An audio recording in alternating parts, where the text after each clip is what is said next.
Here is a 2024 BMW X4 xdrive30i in Alpine White over black Sensatec interior.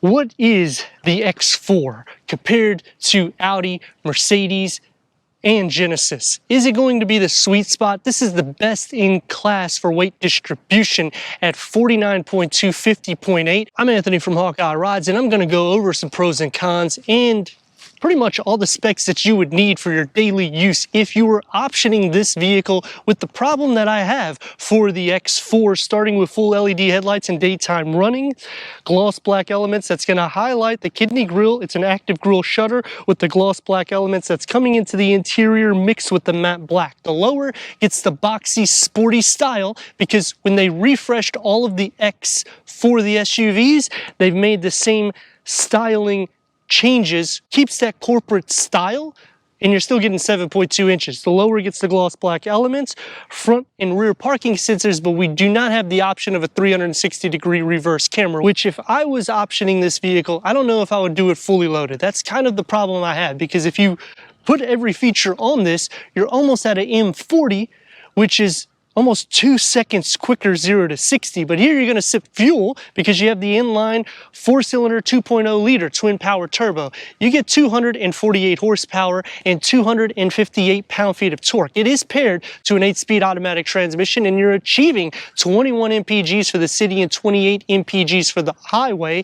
The xDrive is all-wheel drive, so when you're thinking an all-wheel drive coupe sport luxury SUV, this is going to tick the box. But we do have a few options. So we have the Shadowline package and we have the M Sport Pro package, which gives us these upgraded 21-inch wheels. I would tick the box for both of these because it gives that look and the appearance. The Shadowline trim, the Shadowline lights come with that. You can get the M Sport brakes, but if you're going to go that route, you might as well go to the M40, which would option 4 pistons in the front and a single floating caliper in the rear. What makes this more dynamic than Audi and Mercedes is you get better weight distribution. A 0 to 60 at 6 seconds. So for an everyday drive, it's going to tick the box. If you need more performance, you're going to have to spend over 15 grand. But then you're getting 382 horsepower. And when you're at that price variant, you should look at the M competition, which will give you 503 horsepower and a 0 to 60 under 4 seconds. So you have options. If you want the everyday drive with the coupe style, luxury, and it's still sporty, you tick this box. You want a little bit more power, more of an aggressive feel to the suspension, you go to the M40. And if you want full blown on performance that you can pretty much take on the track, and it will be a perfect 50-50 weight distribution, you tick the box for the M. The competition adds that 30 horsepower. The best in class towing at nearly 5,300 pounds, payload 1,010 pounds, so you're going to be able to get everything done for the daily use. Going against Mercedes, this is going to be faster. Going against Audi, the same thing. Genesis will be the more powerful variant in its class, but getting the traditional coupe style is hard to not be impressed because it keeps a wide profile even into the rear. LED taillights, the lower gets the gloss black elements, dual exhaust outlets with the gloss black tips in the diffuser. Kick to open or power liftgate, going into 18.5 cubic feet of storage with a storage nook. Bag holders, 12-volt charger. Underneath the floor, it gets a touch of storage here, but it opens up into a deep storage pocket. Split fold the rear bench at a 40-20-40 split if you're tall like me in the back. It's going to fold down flat, increasing cargo to 50.5 cubic feet. We need to go inside, start up this twin power turbo so you can hear that exhaust note.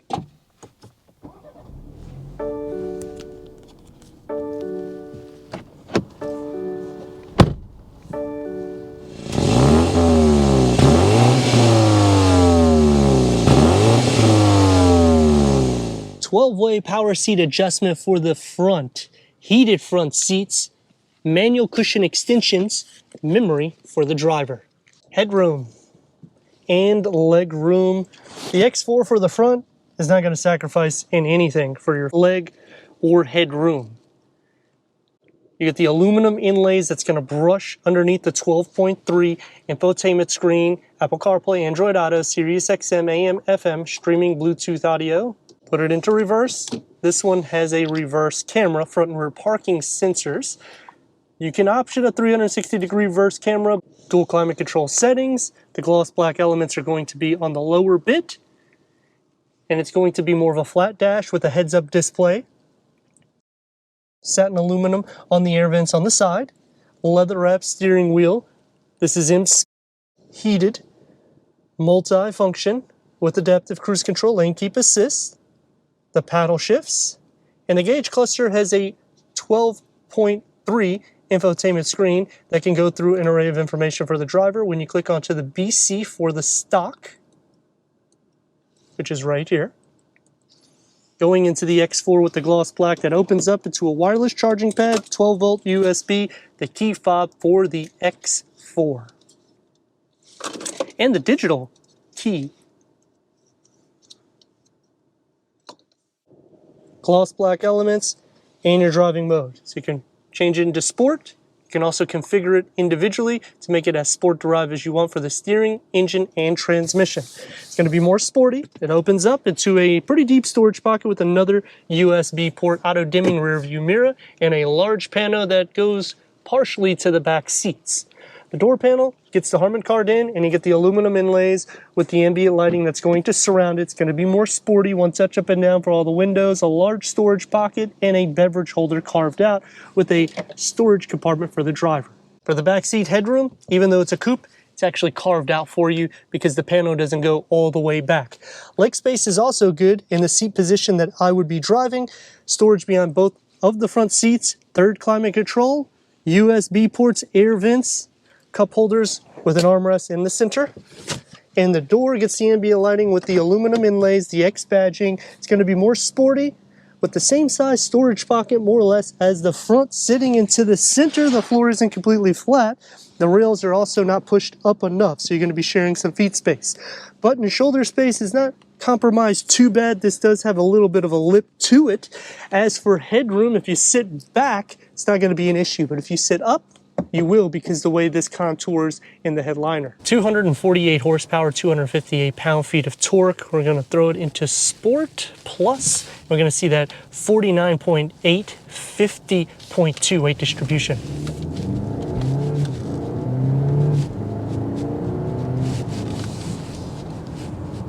Sit up high. I feel pretty confident taking the bends.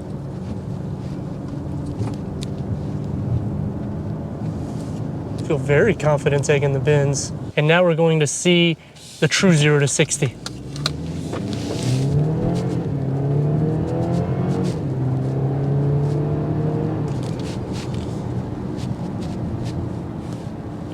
With these upgraded wheels, you will start hearing some road noise filter in.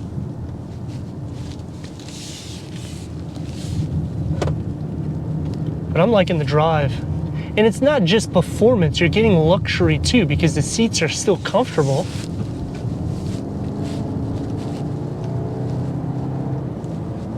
And I get it, you might not be driving it like this all the time, but it's nice to know that you can drive it like this if you need to at the price that you're at with the performance numbers it has.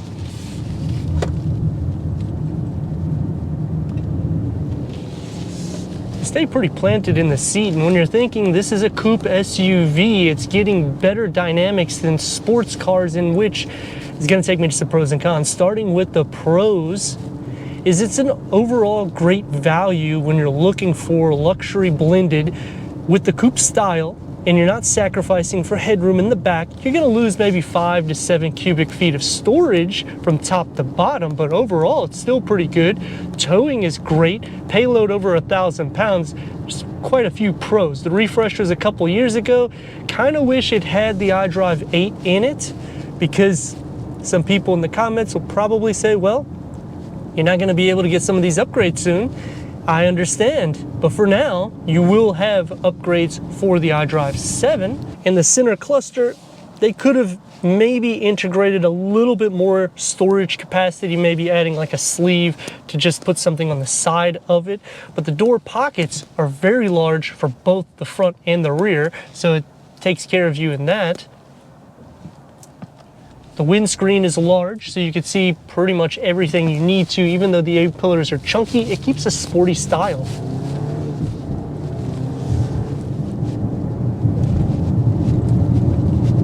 It's going to have more of a sport drive to it, especially when you upgrade the wheels, but even if you go 20-inch, it's not going to be much of a difference. The big problem that I have with the Turbo 4 is I have found myself hitting more of a higher RPM pretty much everywhere I go. So you're not going to be able to just hit 2.5 to 3 RPMs. In most cases, especially from red light to red light, you might have to hit around 4 RPM to get the vehicle motivated to stay on point with traffic, but it is still the fastest in class for the 0 to 60. As for Mercedes, it's going to still have that harsh or sporty ride as well. The only difference is I feel the seats will be a little bit more comfortable. Here they're going to be a little bit more sport drive. I like the cushion extensions in BMW though, because they're heated as well as the bottom of the seat. So when you extend it out, your legs will still feel that. And I hate to say it, I'm in Florida, but it is freaking freezing today. As for Audi, it's going to be a similar setup. The infotainment screen comes out of the dashboard. Genesis is a little bit more polished off, but the seat is not as comfortable for a long journey. The big pro that you have going for the base models of the X4 is you don't hear the engine under a 2 to 2.5 note, but you will hear some of the road noise filtering in, which I kind of wish they would have polished that off just a touch more. But I am liking that for an everyday variant, you still have performance underneath it. You can still take some bends, and it's a pleasure to drive.